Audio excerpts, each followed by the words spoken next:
ngithathe lithuba bazalwane ngibingelele kumengameli waleli khaya laseDamaseko ngihloniphe kwabadala esinabo abaselusile kulomuzi ngibingelele obaba egameni likaJesu ngibingelele omama ngibingelele ibandla lonke egameni lenkosi yethu Jesu Kristu amen amen. ngizwa ngathi kungconywana namhlanje eyinsukwini ngithi ngiyabingelela kuleli sonto vele ngawuthula amen manje ke ngiyabona namhlanje ngathi ngizoshumayeleka ngoba kuyahambeka kodwa nje lesithunywa sengitshela ukuthi ngiyothi ngiyoqeda amen yobe usuphelile bazalwane ngathi nje ngisheshe ngini-prime so that nami ngiyilungisa ngoba uzawuphela namhlo amen. Mangihloniphe kakhulu bazalwane siyabonga phakathi kwethu ngizwile umphathi ohlelo asekuhloniphe umphathi ohlelo siyabonga kakhulu uhlelo lwakho luhle ngiyacela ukuthi ngikwedlulise lokho ngo12:30 between 12:15 and 12:30 nami ngiqala ukushumayela bazalwane so every Sunday between 12:15 and 12:30 nami ngiqala ukushumayela so that sizoba nesikhathi esanele ezweni sibe nesikhathi esanele esiguqweni ngoba kufanele ukuthi uma siyezweni singabhazi mase esiguqweni singabhazi so therefore it means u10 to 11 where Bible study we keep it akusu 11 u10 akusu 10:30 bese kuthi ke ngo11 inkonzo yethu yaqala okwenza ukuthi zonke inkonzo kungenzeka futhi uthola ukuthi nango 12 ngiyaqala ukushumayela so that sizoba nesikhathi esanele egameni likaJesu ngiyacela ukuthi nongekho namhlanje nimtshele ngalolu guquko olukhona ukuthi umfundisi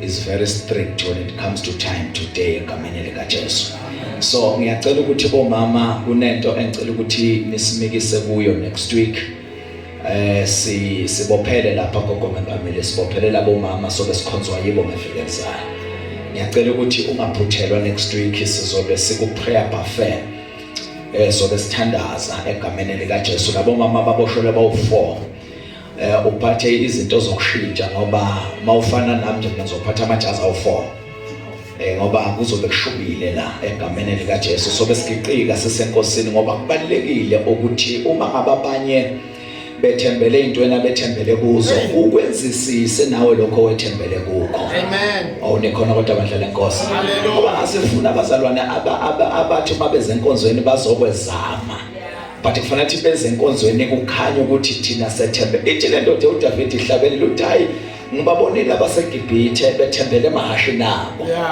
uthi bathi bathi baphumela ngaphandle bathola sekume inqola zabo uthi kodwa thina ngithanda siswati sigabengela ibito lasimakaze uNkulunkulu wethu lamagama athi sigabengela ibito lasimakaze athi noma ngabe bekukhona okunye okudayiswayo noma bekukhona okunye abacabanga ukuthi ku right kodwa yethu nesilolu hlobo oluthi asigudluki kulento kaNkulunkulu sibe nje kuyo bazalwane so manje ke asikwazi ukuthi si-introduce enye into ngaphandle komthandazo ngoba umthandazo zonke lezi zinto ezikhona ziya aspire isiguqo kogomengameli siya aspire isiguqo ngoba uma ungaqanyulwa inyawo yokugijima kanjani ne voice chairman liyophela njengoba ungenalo nje but kunento engeke yaphela sithandaza ngisho amagama angasaphumi sifanele le ntombazana okuthiwa igama la Yohane lithi iBhayibheli yafika yema phambi kukaNkulunkulu ethe maseyimile phambi kukaNkulunkulu yakhuluma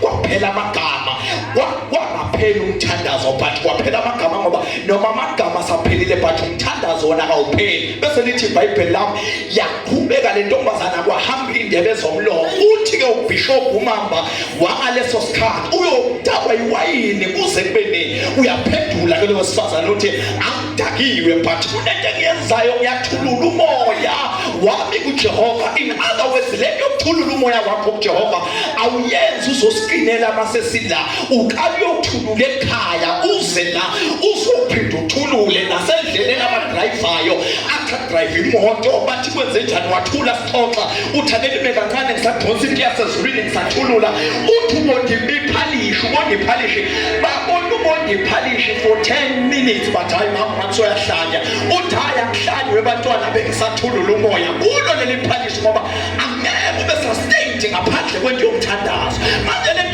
Umthandazo yenza ukuthi noma ngabe uvalelwe kuphi okuvalelwe bese umebeze yomthandazo uthi sangena lapho kuthiwa kungenwa khona, saphuma lapho kuthiwa kuphunywa khona.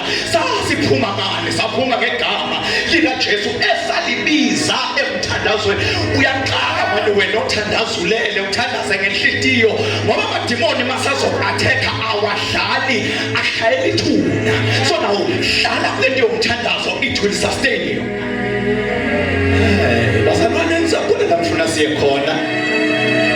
Ngifuna siye khona ngoba uyabona next week cepisa kancane mfana ngale maza abantu abadala. So next week ngifuna uthi mina mawusuka ekhaya uze unento ethi I am ready. Uthi I am ready to talk to God. And ungalenzi iphutha mawukhuluma naye. Ukhulume naye wena kuphela bese nakasakhulumi nawe. Hawo kodwa bazalwane nikhona because imistake yabathandazayo yibona abayenkosini but inkosi ingeze kubo. Ngoba manje iphuma le line liya le enkosini.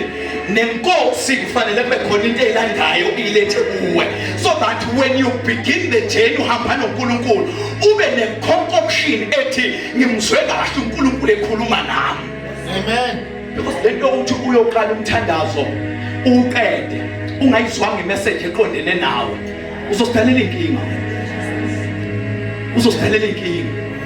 Angifuni mina next week uphume la without the message. Because kufanele kube nemessage engeke yavela kimi mina mfundisi wakho ngezwe lesiprophet okwathi uthi uma uyila uthandaza uthi ngizwe kahle ekhuluma nami wathi ngempela leli khaya ngiyalithola athi ngempela lo msebenzi ngiyawuthola athi ngempela lo liyagibelo langizolweka ukuzwephi ngizwe bengisemthandazweni. Lento yakho yokungathandazi ngiqinisile manje uzosidalela inkinga ngoba lapha emuso nobumnyama iyaphehlwa into yokuhlulekisa wena day and night. So now udinga ikholwa nalo elizoma day and night lithi ngime kulento yomthandazo bathe kuseni wahlanya uthi ngigolozele ngibheke phezulu up until something yenzeke bro. Umthandazo nje phela ozokwelekelela ngoba igama lika Jesu. Amen. Lo mthandazi useliyazi na. So now lento umthandazo yenza ukuthi sebesaba abanye ukuthi akakhulunyiswa usibanibani akuyeki kuye bathi wena uzoya kuye wethembeni bese uthi kunento ebizwa kuthiwa icloset ikamelo lami bese uyakula ikamelo lakho mawufika ekameleni lakho uthi wena Jehova owavula ulwandle oluvuleka athi umhlabeleli ulwandle lwababona nomfula iJordani yababona begwela inkazimulo uthi lawo mandla ababe nawo nami Jehova manungkulise ku bese uyaphuma uwayadi ngento yomthandazo kodwa abathandekayo waze waba wayadi ngento yomthandazo awesabi izulu sethuwa lethwele ngoba uwayadi ngento yasezulwini wena wabona isivalo sivuleka emall unjalo oza ewayadi ngento yasezulwini zithi izinto zakhe zivalile but akhamuka kwaliswe ngamandla ahambe majestic ngoba lento yokutshengisa inhloko uzosihlekisa ngabantu ngoba ngalenkathi izinto zingahambi kahle hambe kuze umfazi waseShunem ushiya idumbu endlini makahlangana nalo kwenze njani uthi yonke into ihamba kahle ngoba ezinye izinto azikhulunywa kubantu bendlela zikhulunywa noNkulunkulu kwi-closet akusizi izinto ezingakhulunywa noma kubani. Uthi konke kahle necessarily kwakhamba kahle no but isitha sakho mawukhala kufanele nganothi sazi ukuthi ushwayile.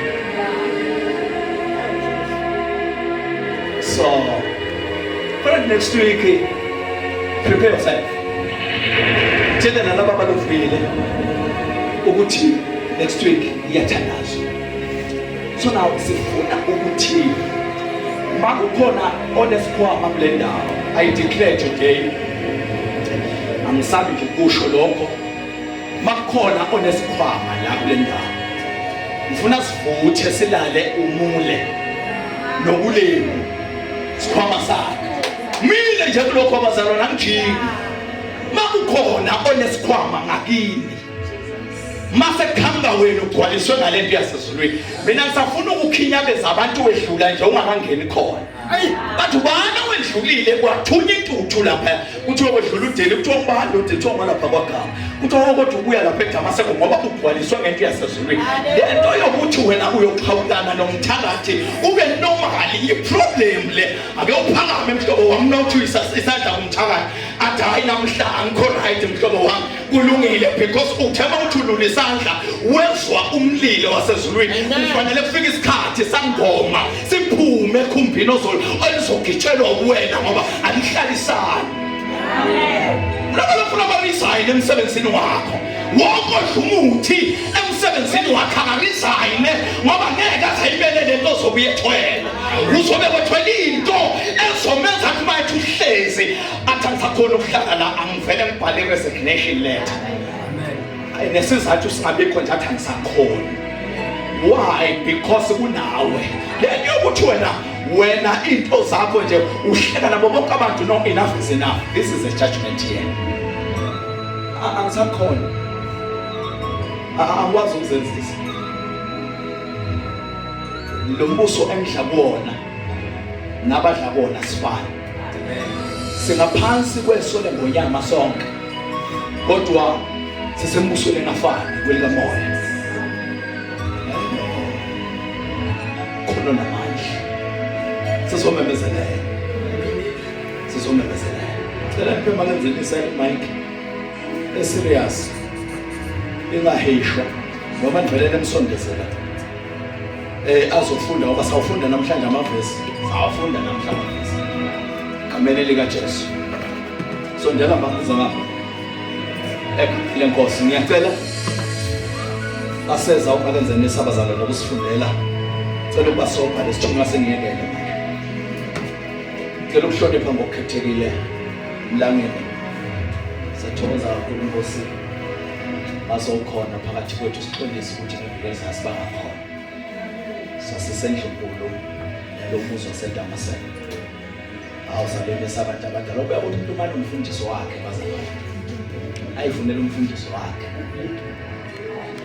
bafuna ngasanyabo cha ngiyamthanda phelezo abantwana bese ngikhumbulile bazalwane alikhilanga okwenza ungathandazeli nalo ngiyabonga ngiyazibuza ukuthi mangathandazeli nina ngothandazela noma uNkulunkulu umnike mina siyabonga Nkosi ukuthi ube khona I believe ukuthi wedlule more than 10 amasonto weza lapha esiyona ngiyibona lento yasizweni ngathi ufuna ukungena lokungena lento fanele ngene lento bonke igama lika Jesu ingene uzube kahle ngelinye ilanga sobe sigijima nawe isiguqo sigijima nawe isiguqo bonke igama lenkosi sifuna nje ukuthi make la uhamba khona lo muthule ungasho lutho kodwa lento elangaphakathi kuwena ikuvulela amahlathi amnyama kuthiwa lapha lazodlula khona angeke akudabuli ukuthi uhambe majestically uthi ngidlila badlanga ngaphuza abaphuzanga bese uyadabula ababololela ngaphesha bathi kwenze njani ukuthi ayikhona kulento ethi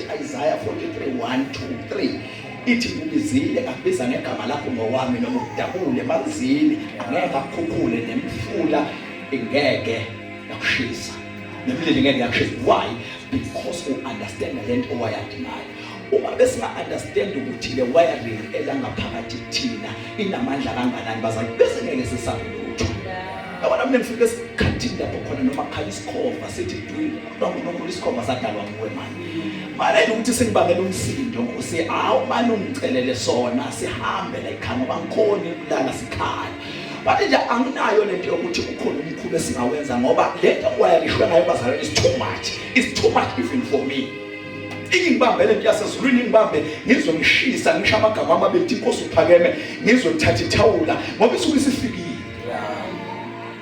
uthi omunye umzalwane abona gogo labazalwane akusezobacelela uthi umzalwane ahamba yena lokho kwenza ukuthi ukhuluma amazwi amabili bese sosulithu ukuthi ngithi mina uyazi ukuthi angiguli manje ngifuna ukwenza wesulele ngalento ngavela ngamesulela nje kanye washa amagama amabili amathathu ngabona thatha ithawula zethu akwenze njani manje wathi hayi ngizwaba sesizulwini befika ngoba ibazalwane akhambeke bangakefika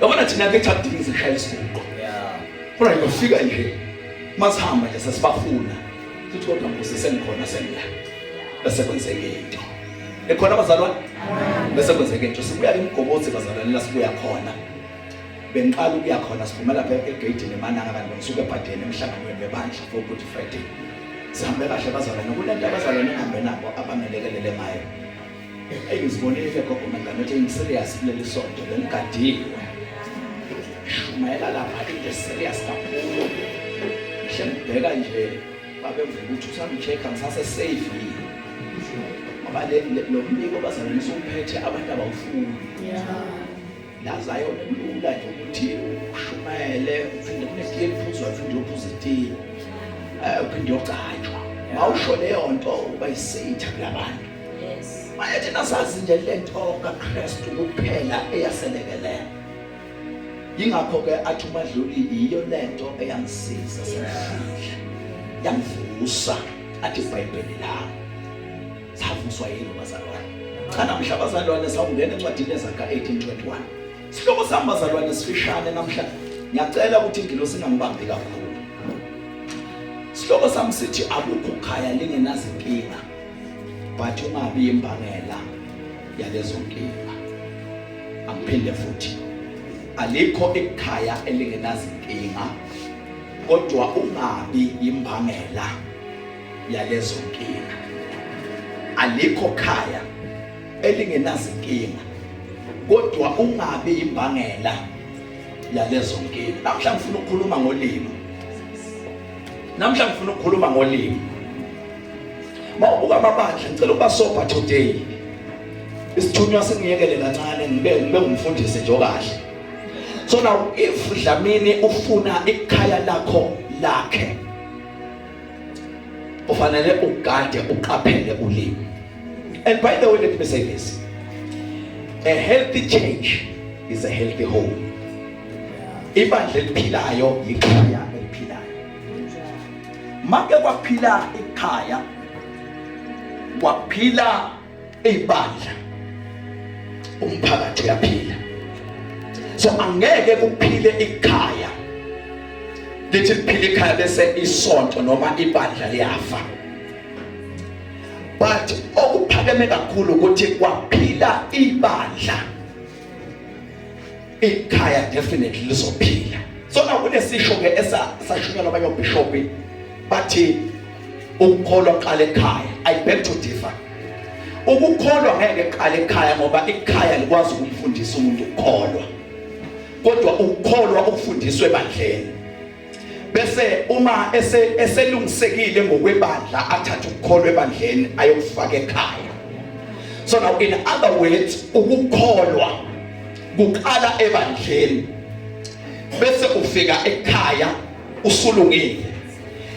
Ikhaya uma usulungisiwe ngokwasebandleni angeke ufike uthi sengiyakholwa.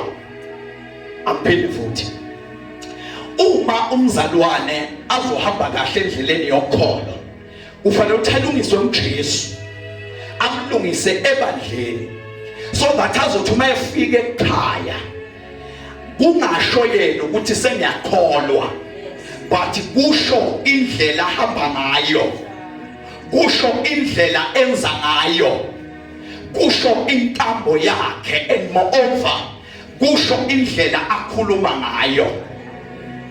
Yona nto ezosho ukuthi uyakholwa, yona nto ezosho ukuthi usindisiwe, yona nto ezosho ukuthi welekelelwa uJesu.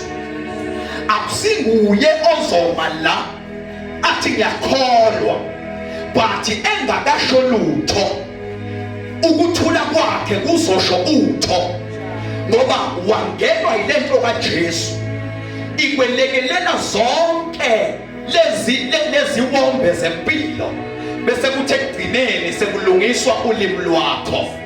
So today ngifuna ukukhuluma ngolimi because ulimi njengoba ubona izwe lonakele kanje, njengoba ubona umhlaba ubhubhe waphela, konakele endleleni abantu abakhuluma ngayo. Nabadala bakwazi ukukhuluma, nabancane bakwazi ukukhuluma, then you ask yourself ukuthi laba abakhulayo bazoba njani bona, ngoba ukukhuluma kwehlule abazali waze waya ey'nganeni azikwazi ukukhuluma iy'ngane zanamhlanje. Uyazibuza ukuthi ke abazukulu bona mawehlule kogogo nomama, abazukulu bazokhuluma bafunda ukukhuluma bathini, ngoba balandela indlela yabadala. So now uma ke ibandla lizophila, ibandla kuyofanele ligade indlela elikhuluma ngayo.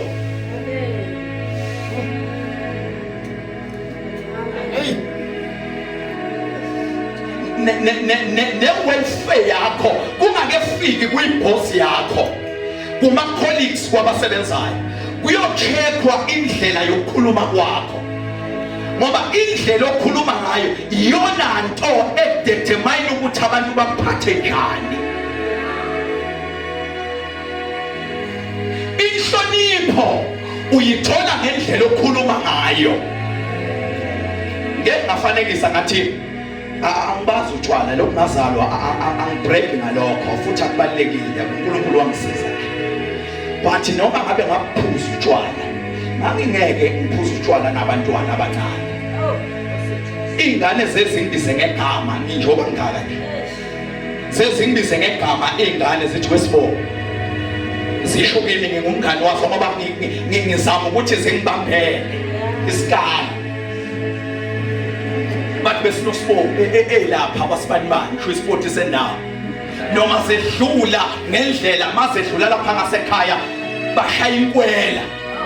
Bathi sengiyazi ngumfana omncane ngishaya ngo-15 years, but ngishayela unkele nami sengiphuma sengithengisa ibhluko because inhlonipho iyalahleka from there. So now indlela umzalwane azokhuluma ngayo iyona ndlela ezodisplaya idemonstrate inhlonipho azohlonishwa ngayo. Kunabantu bazalwane umkhanuke ngekho ngoba waze wefika ukuthi sanibona wakhe nonke nihlubukile nizolala ningadlile.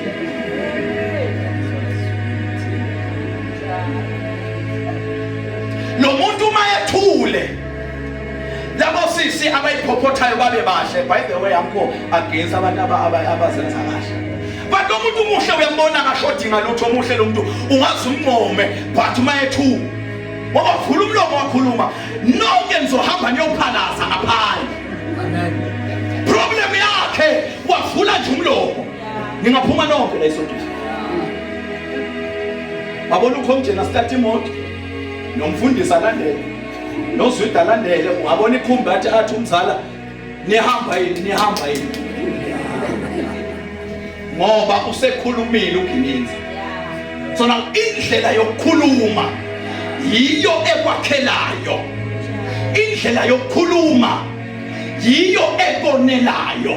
Kunabantu ngabe into zabo zahlala kahle, kodwa every time akucheckwa indlela yakhe yokukhuluma kuthiwa siyafisa ukuthi lo muntu ngabe simbeka kule level, but bazophuma baphele bonke labantu ngoba akakwazi usibani balokukhuluma.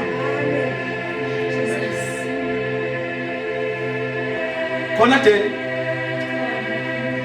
lithi kizulu siyafisa lo sisi simnike le supervisory position lapha emsebenzini, but muhle elapha ya ngoba mawungambeka lapha ya wavula nje umlomo bazophuma lesitafu sawuphuma sambe sonke lesi.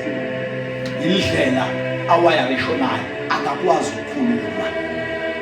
So now indlela yokukhuluma kufanele ukuthi umzalwane azigade, ugade ukukhulumayo. Isakha 18 verse 21 vele ufunde manje. Ulwimi lunemandla ekuphila newekufa. iBhayibheli lithi ke ulimi lunamandla okuphila. Nekhona ulimi lunamandla okuphila. So in other words, uma umzalwane efuna ukuphila usebenzisa ulimi lwakhe. Ubuzala babana amabhizinisi, mawufuna ibhizinisi lakho mathaphelo lidlondlobale, kufanele ube nomlomo omnandi. hayi lokudliwayo okuyinxabo efakwa phansi kolimi, but upractice ukukhuluma kahle. Ibhizinisi lakho bayobeka bonke abantu kuthiwe sifuna nangusiso ukukhulumisana kahle, because ulimi lunamandla okuphila. So now uma umuntu abengagada indlela akhuluma ngayo, uzobona ukuthi akusiwa amadimoni ahlaselayo, uhlaselwa ulimi lwakho. Nikhona? Abakuzonda abantu, weyonda abakuzonda abantu, indlela obakhulumisa ngayo.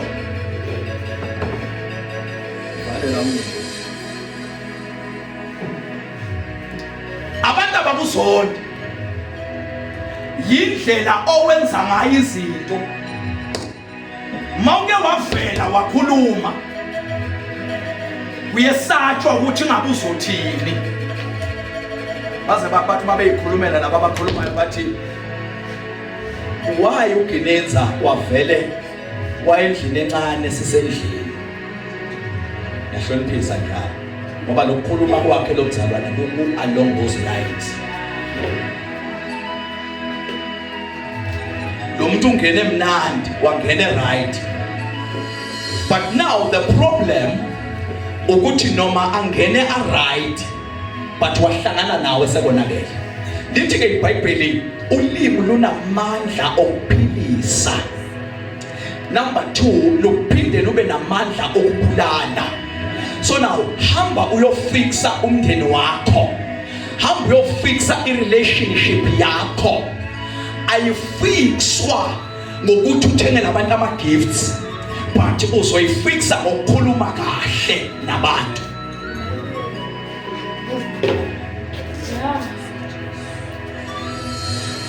Njengoba ngumfundisi kuleli bandla, into ezokwenza leli bandla laseDamaseko likhule nokuthi linciphe indlela engizonikhulumisa ngayo. Ngoba noma nonile kufanele kube nendlela yokunikhulumisa, bese ngiba nendlela yokuthi noma senginilimeze bese ngiyalibhandisha.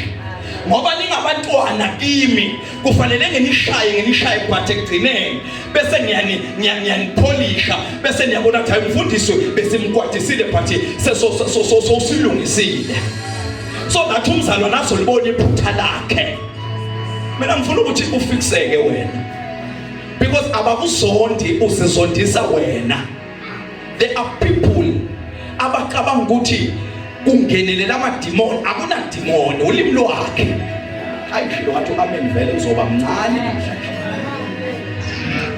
Uzohlala kule position kuvama umusa 10-15 years. Yini indaba ukhuluma kabi?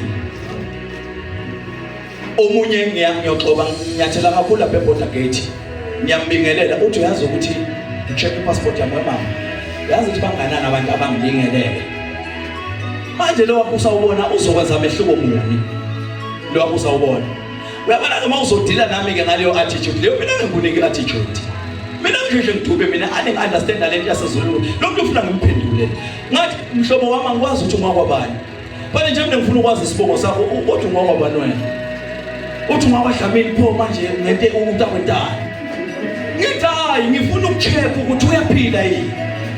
Uthi ungifakeni. Ngithi hayi angufaka ngalutho but ngifuna sixoxe ngoba mina ngumfundi sifuna ukuthandazela. Unenkinga wena. Kungenzeka awukavuki kahle ekseni, uvuke wathola umbiko omubi, kodwa ukhona uJesu ophilisayo. Wabeka ipheni phansi. Wathi mfundisi sengibonile angakhutshwa ngabantu abangibingelela njalo. Kunezinto ezingahlangana ekhaya. Namanje njengoba ngilapha kuyabheda. Manje sengithandazela ukuthi ngakuyoshaya nini u2. Ngiphume kungene enye shift. Manje kuseku11 kusenama hour amaningi ngisela. Ngithi mina kulokuqhubeka kwakho bangakho abantu ababingelele wathula wabona abanye baphokophela ukubingelelwa bakhulumisa kabi. Uthi mfundisi angibazi banganani, wayekela laphaya wayophuma ku-count wema ilayini lilide lapha emahamba waguqa phambi kwenceku kaNkulunkulu ngabeka isandla phezu kwakhe because waye-understand ukuthi umlomo wakhe so wone more than 100 wabantu banegama elibi ngaye wathi mfundisi ngingayilungisa kanjani le nto yalabantu engibonile ngathi mina no angeke usabalanda wababuyisa kodwa wena ubheke esiphambanweni yizulu elizokulungisa bonke abazongena la babingelele wena qala bese ususa le ntabu uyibeke eceleni somnakala abantu thathe le ntabu uyinike uJehova ngoba wena awukwazi ukukhuluma kahle every time awuhlangana nomuntu uthatha le ntaba yakho uyibeke lapha phambi kwalo muntu mawuyibeka lapha phambi kwalo muntu then ulimi lwakho bese liyashitha libangile ntaba bese abantu bayakuzonda.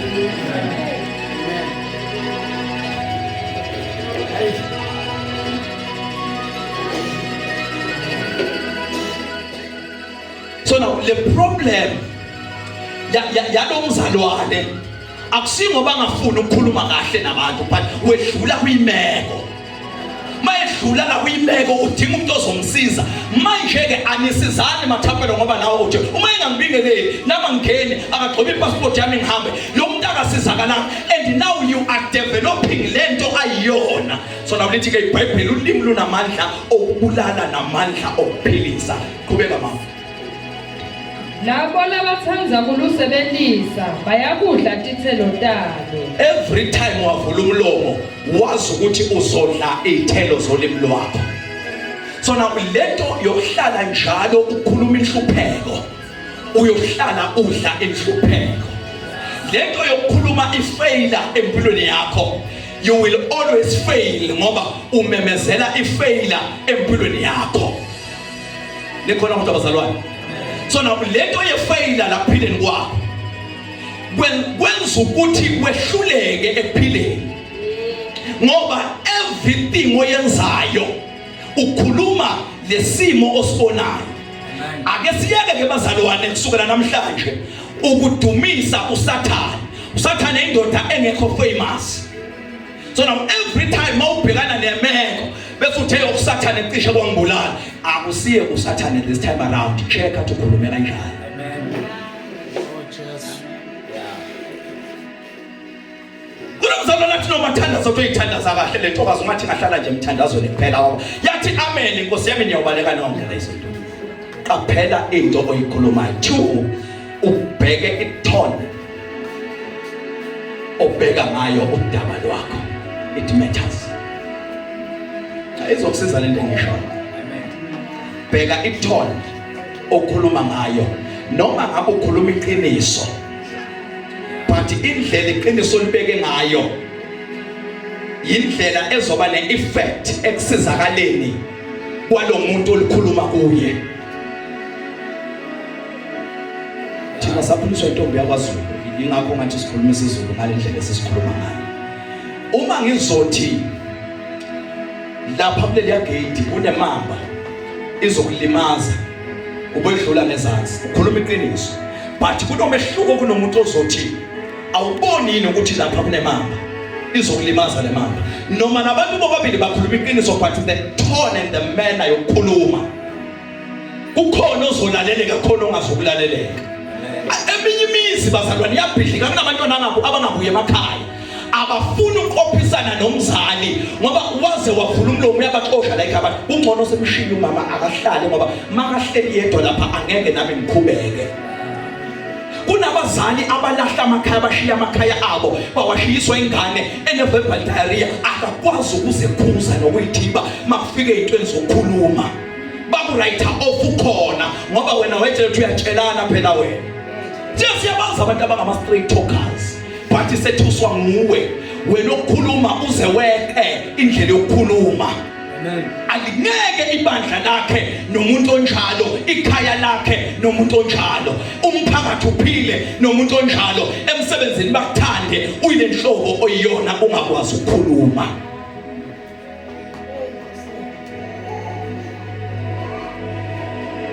Bazofika abazalwane neDamaseko bathi siyela lo mfundisi wakhona ngoba kasho lutho kithi kodwa legogo loya angangibuka nje lo gogo ngingayizwa into ethi ungibukani uzele mina la isodweni muhle lo gogo mayethule waqala wavula umlomo konakele. Mawuthi uyambuka lo mama uthi uyomvusela uyombingelela amaphumi isonto. Athi Nkosi yami ngijahile Nkosi yami awuboni ngijahile. Uyabona ukuthi lo mama ke akanayo into yasezulwini futhi uzubona ukuthi lo muntu unenkinga akazi nokuthi ukhuluma kabi ngoba bakulimaza nje nokwanda ababona ukuthi bakulimazile business as usual. Mawuthi umcheke ukuthi uyaza ukukhuluma kahle noSibonibona athi uyaza ngibona umzohle sexolisa athi ngiyaxolisa uma ngibonile. Uyabona athi akayifaki kule nto yothonile.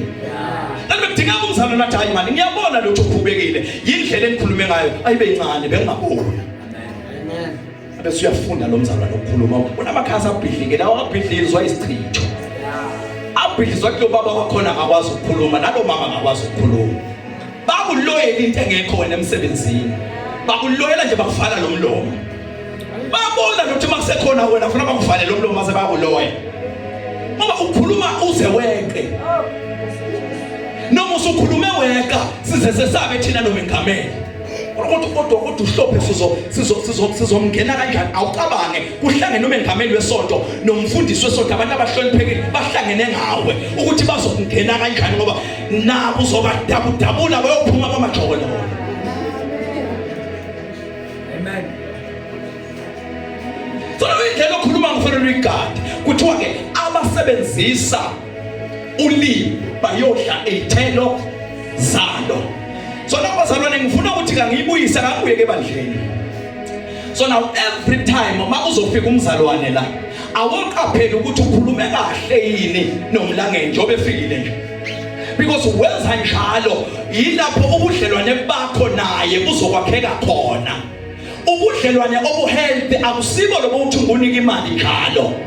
But ubudlelwane obuhle yilobo ukuthi sikhulumisane kahle. Awubi ngumngane womuntu ngoba nithengelana uphaya. Kodwa uphaya uyithelo zobungane obuhle. Amen. Base nje bathi abazalwane mangamane nje ngimbonele umfundisi noma ngangasho lutho ngoba ngaqala nje avula umlomo ngaye siyakheka. Because umfundisi ukhuluma kahle. Nekhona kodwa bazalwane.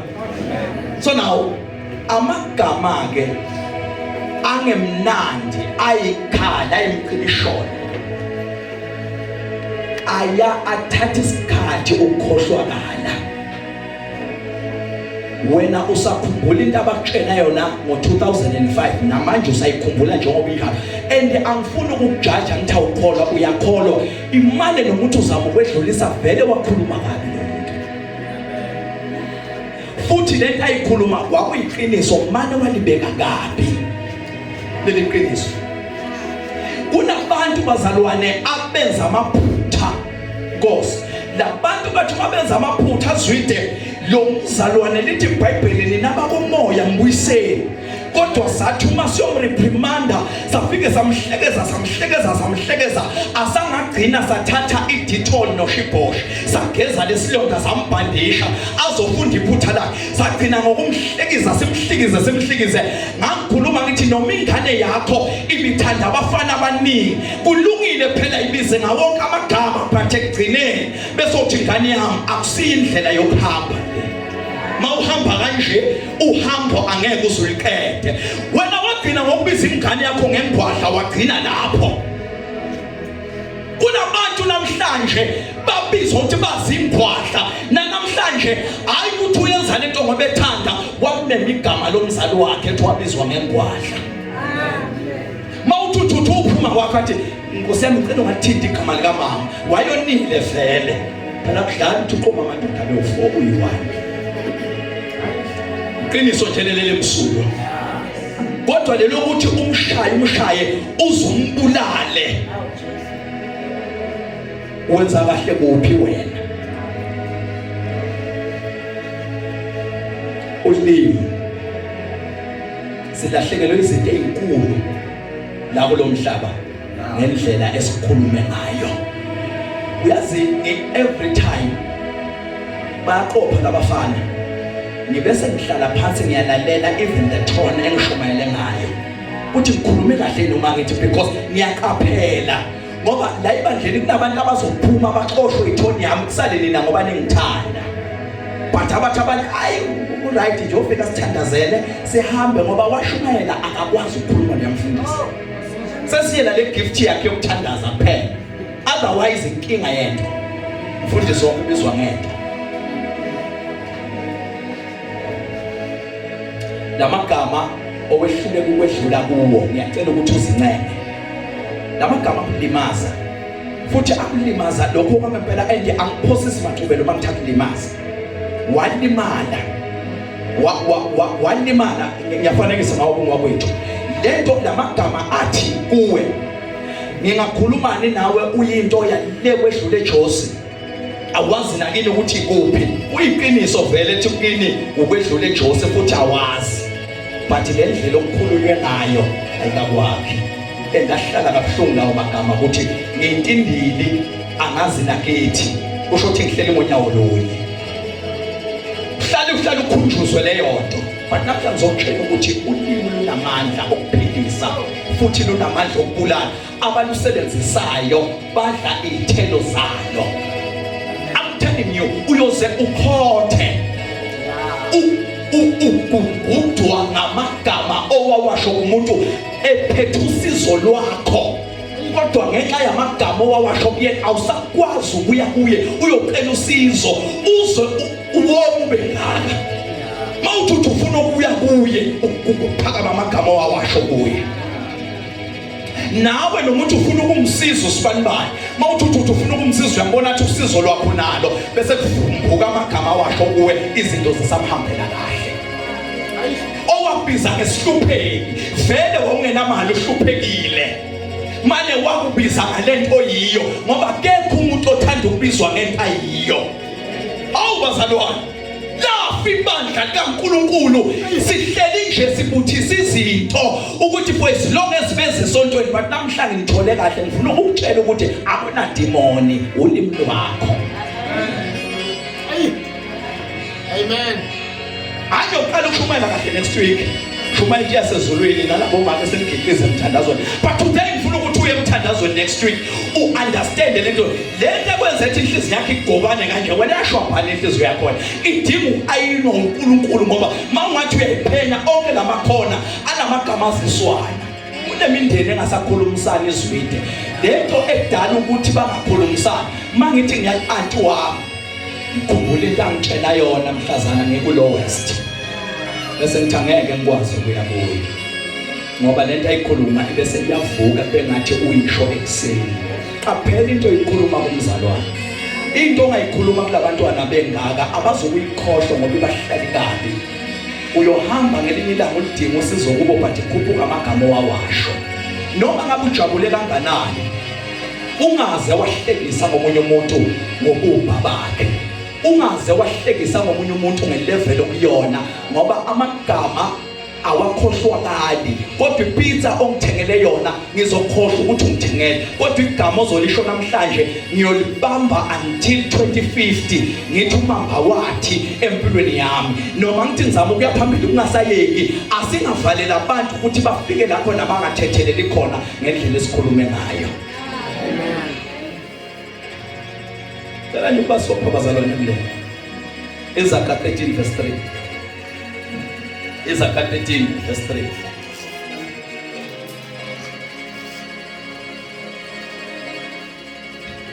Umuntu lobamba lolwimi lwakhe ulondvolota kuphila kwakhe. So now ngizotshala into ye self control. Ngizotshala into ye self control. Uyabona ziningi izinto mina njengomfundisi wenu bazalwane. Uningi okusakimi. Even before kuyofika chairman webandla. Okunye kusuke sekungundlela ngakimi qala. Bafike bathi wemfundisi uzwile ukuthiwa wena uyathakatha. Uzwile ukuthiwa wena wenza ukuthi.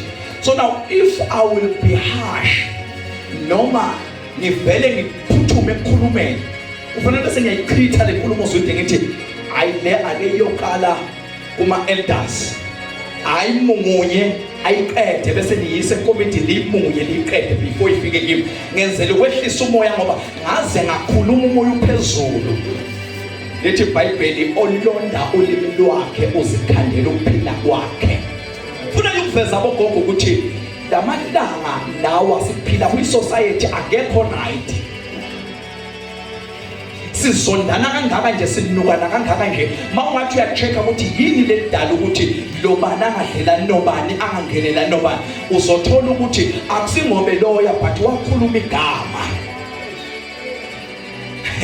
Awababona wena abantu abelambanayo mathapelo mababingelelana nje. Kuthi awubona sisi, esikhundleni lo mzalo nathi yebo sisi, uthi namhlanje usisi wakho ngoba kwenze njani, lokukhuluma kwabo ku-toxic. Mawuthi uyamlandelela lo nosho njalo, uthi hawu ngathi ngithi sawubona sisi wathi angisiyo usisi wakhe. Yabona ukuthi yonke le nkulumo inamagama. Ela bakwalela lo ngakhulumi kahle wena. Amen.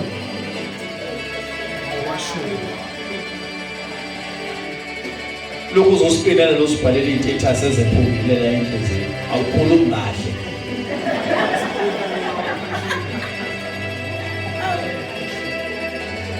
Yeah.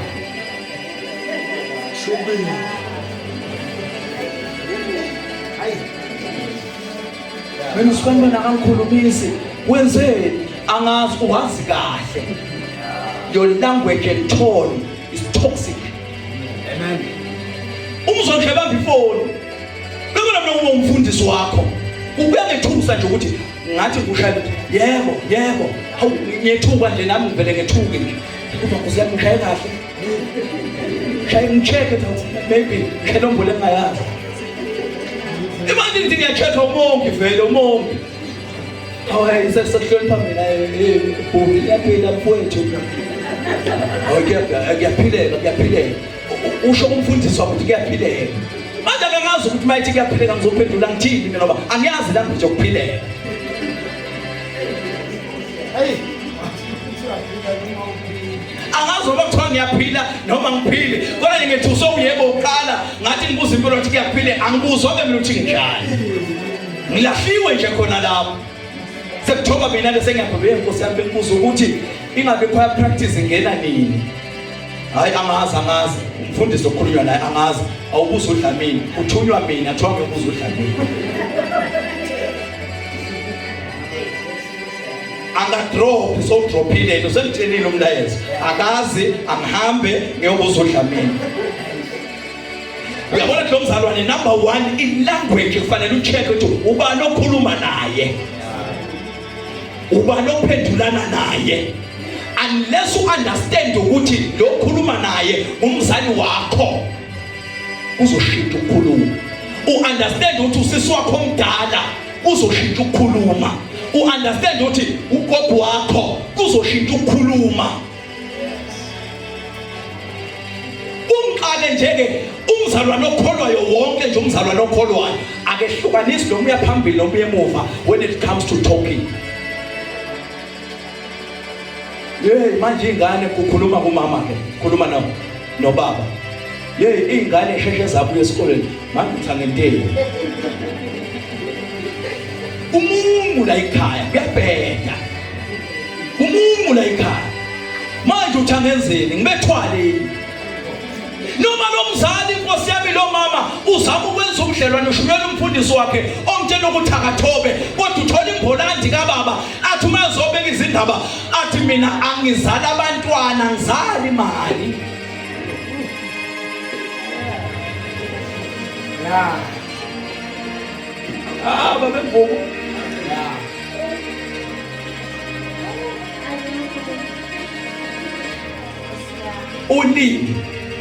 Ulimi ozibambayo uyodla ithelo zalo.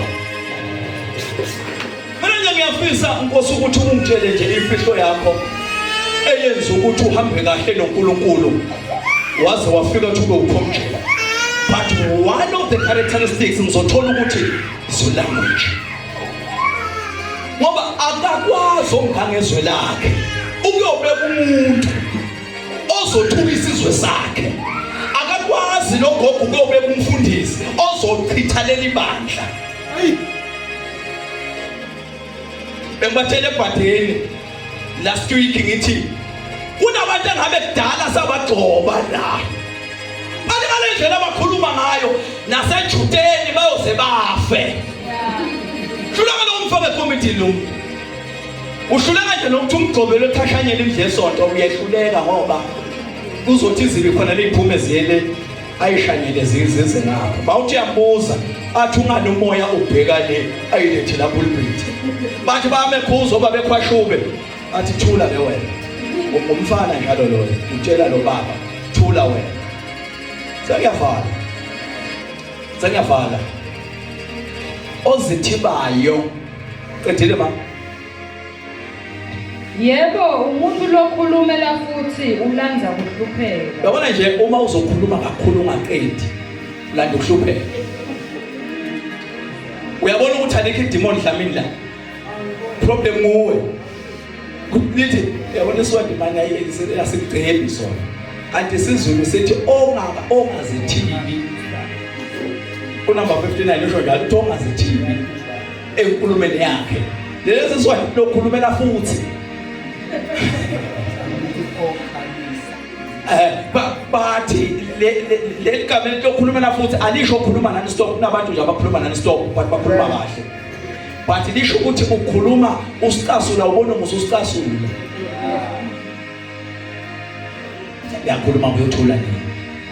Baze badosana amajobo bebodwa bathula ngoba basithula uzothula na. Mawuthi ufuna ukufaka umbuzo okhuluma yena and uyakutshela akabuzi lutho uyakutshela. Mawuthi uyamlungisa ukutshela elikhulu elingaka igama. Ubhidli asifundi verse lokugcina. Verse 4:29 bese siyathandaza egameni lika Jesu. Verse 4:29 ngifuna ukuthi ubuyele ekhaya with these two things. Alikho ekhaya elingena nkinga kodwa ungabi imbangela yaleyo nkinga ngolimi lwakho. Ngiyangizwa abantu abasha ngibhekene ize ife i-youth league ibulawe nguwehlophe awukwazi ukukhuluma kahle nabo uthi awubancane. Ngizalana by the way mina ngifuna ukunitshela ukuthi angisibo wena abashumayela abathi ningamane niphume nonke sisale Spartak. Angifuni nje ukusala no3 wabantu, ngilifuna nonke. Angifuni nje kube nomzalwane ozothi bangamane baphume sisale Spartak. Angifuni ukusala nawe, akuphume wena ungishiye nale bandla eli-10 phume nina abathathu.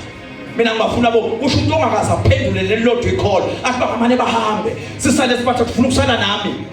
Wena ngoba uhlaleki nawe ngizohlala ngithini nawe. Abazalwane ngifuna nonke nilungise ulimi lwenu. Amen. Funa nje nonke mina. Futhi nje angifuni nixabane, ngilifuna nonke. Thina nomengameli sinithanda nonke.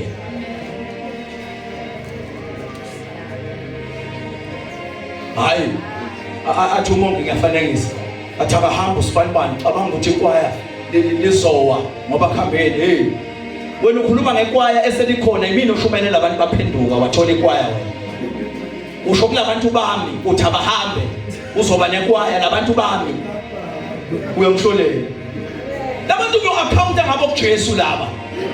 Labantu abango-account ngabo kuJesu uthi wena baphume ngoba ikwaya lingeke life.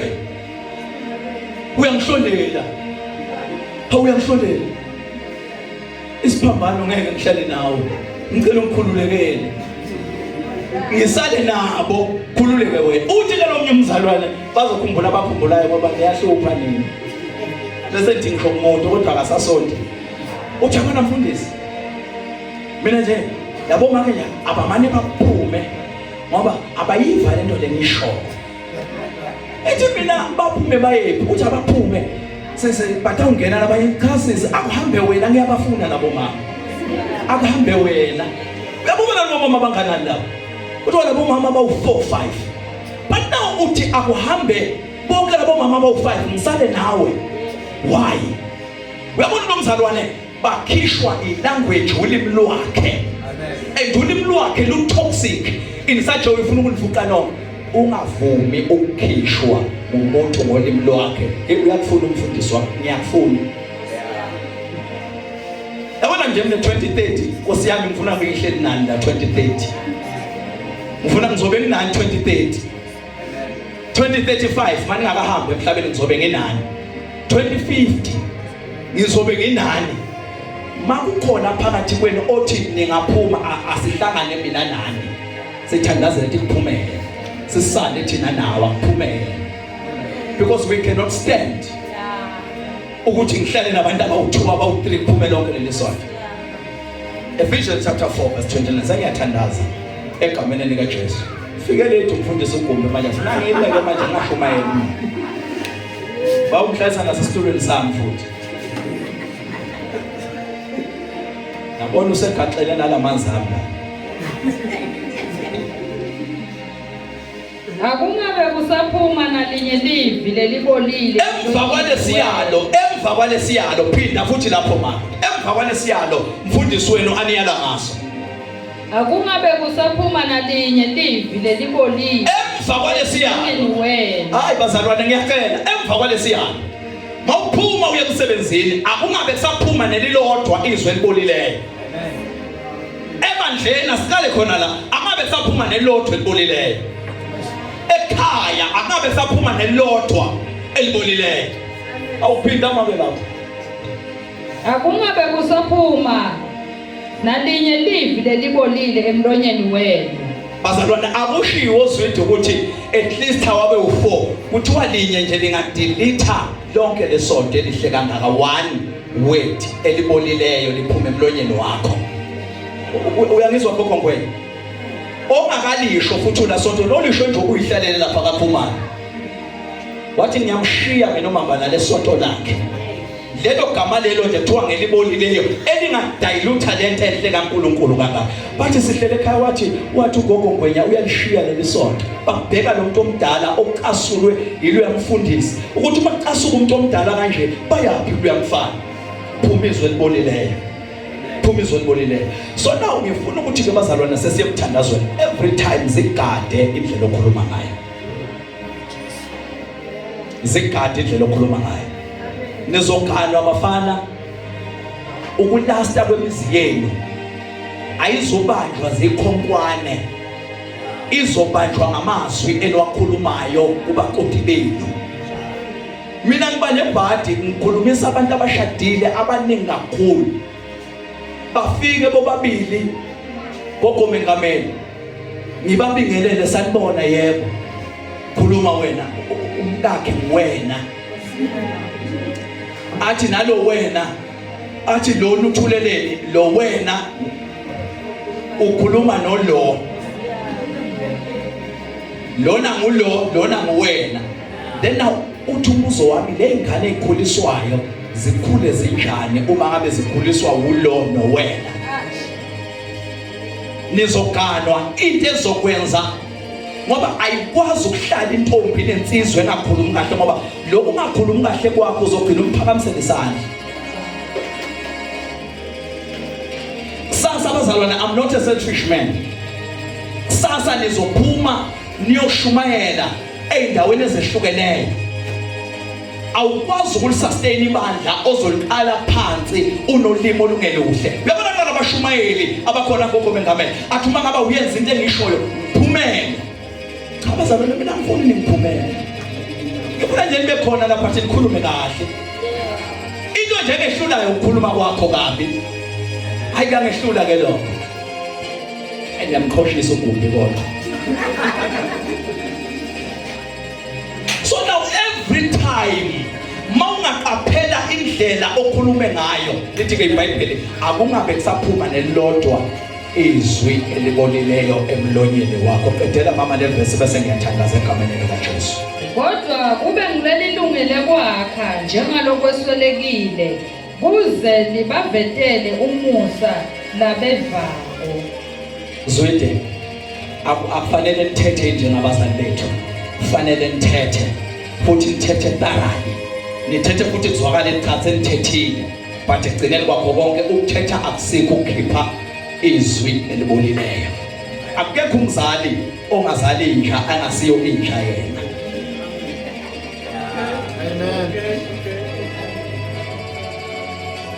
Oye ngizokusho lokho ngoba umfundisi wakho hamba ngakutshela abanye uyophuma ukwatile. Uboninja enganeni yakho uthi wena nja ube wena umuntu but uzalila.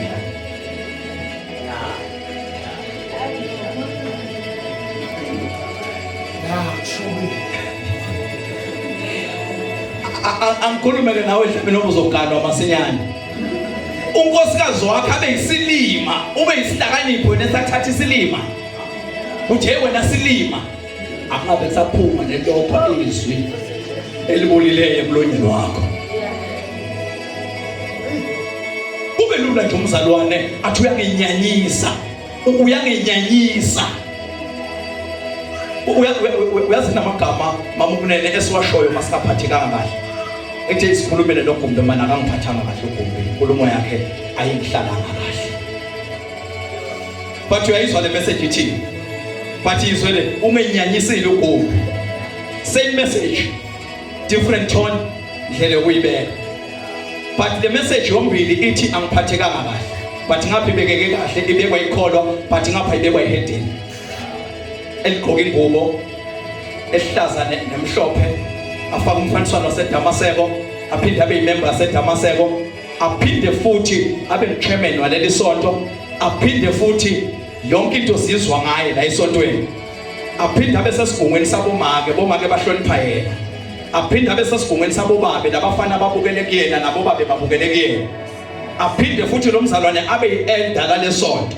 Mase kubhidana izinto sihamba siyobuza kuye sithi kodwa zithi siphuma kanjani hamba uyosiphaphathela kubengameni esigungweni sama elders ngoba asisaboni kahle lo mzalwane uhambisa izindaba zebandla but wenyanyile yena bamenyanyisile yena bamenyanyisile futhi nje wenyanye mbamba phela futhi phela mbamba futhi angidlali mbamba mina ngenyanyile mina.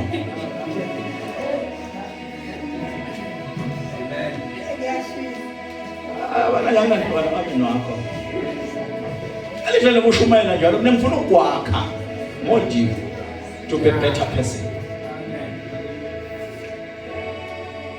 to be a better person.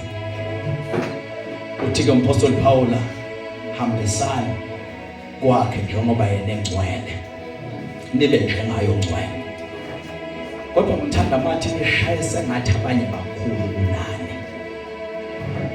Usibone thina noGumbe ukuthi singabafundisi abaserious balesigodi. Nendlela esihamba ngayo masibona abanye abafundisi. Siyazehlisa siyayithoba. Bake ngathi ngihamba noGeniza lapha ePitretief bathi muye lo mfundisi ngathi hawu angishithi ukhalaza indlela ehamba ngayo. Semsayile isitulo. Asengishithi indlela yokuhamba base bayabona ukuthi umfundisi nami kusiye. Ngiyedlula nje bazalwane. Indlela yokukhuluma izokwakhela izokubulalela. Singena esigqokweni ke manje. Singena esigqokweni. Ngiyacela ukuthi okugcina engizokusho mase sakhiwe saba mqondo munye ngokwetone ngokwelanguage uzokwazi ukuthi othandazelwayo uyabanjiswa ngoba kusasa ungawe. Alidingi bandla ngize ngilibize ngithi sondelana bazalwane kube kubonakala lokho kufanele ngabe basondela kuzobanjwa leli demoni likhishwa because u-understand lo mzalwane ukuthi kusasa uzobe ungami. Akekho umuntu nje nalothi umthandazo kodwa nami ngivutha kangaka nje ngoba kukhona nina nani njengoba linjena njengoba kukhona mina kuthiwa insimbi lo lensimbi ukuze siphile siye phambili. Asibuyele bazalwane siyozehlisa siyoxolisa kobhuti bethu abadala komama bethu kogogo bethu kubantwana bethu asikakhulumi kahle. Akulula gogo mingabe lokubeza umntana wakho uthi ngiyaxolisa kodwa indlela azokubona usikhuluma ngayo uzobona ukuthi ayigogo ngathi khona abona ukuthi akakwenzi kahle naye bese uyayibonisa ukuze ekhaya liphile. Ngoba lento yokuthi akukhulumisane ekhaya but la sonto nithandazana ikhaya nizosiyela esihogweni ngenye stage. Nizosiyela esihogweni by mistake. We don't want that. Sidinga umzalwane ozovuthwa isokwe ulimi lwakhe lusokwe lulunge akabeke kusaphuma nelodwa izwi olulele. Cela basesiyoni amemezela ukuthi yaseziyona singene kulo mthandazo sesiyathandaza asedluli futhi ngakhona sedluli ngakhona nabathandazelwayo ngiyacela ukuthi bakholwe nabazothandazelwa today ngicela ukuthi bakholwe ngoba la kulesiguqo bazalwane uNkulunkulu ayikho into angeke ayiphendula. It's a matter of time. Kholwa.